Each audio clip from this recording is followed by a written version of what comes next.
Congrats, mate. I'm just sort of a bit of a battler, and I think anyone would tell you that. I know my strengths and I stick to it, and one of my strengths is not giving up, I suppose, and really fighting for it. Rhino, we're obviously here, mate, because you'll be breaking my record against the Wanderers for most appearances at the club. When you first came into Sydney FC in 2008, what was going through your mind as you came into that first session as a scruffy young teenager? I think like any young fella, I was bricking it. Obviously Bimby and Johnny and I suppose Butzer and Shimmer were the players sort of in the squad at the time. Obviously Popper was in and around the team too.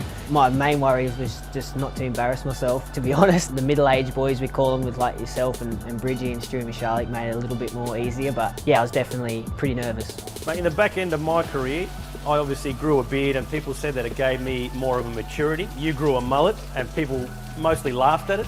Is that why the glasses are there, to make people think you're more mature than what you are? Yeah, I've got a sensible haircut now and the glasses to sort of try and get my reputation back on track. Yeah, no, I had the mullet for a while. I think before it sort of became a thing, I think everyone's got one now. I do take responsibility for you growing a beard.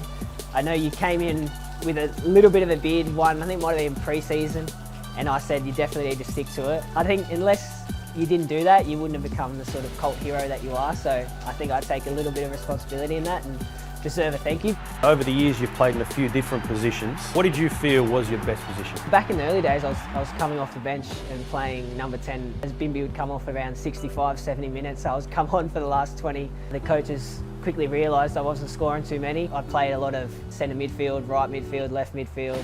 I played a few games at centre back, left back, right back. So I was all over the shop, and I did really enjoy it, to be honest. So it sort of gave me an awareness of what sort of needs to be done around the park. Once obviously I got to right back, I was more than settled there and sort of made that position my own. But it did take a lot of time.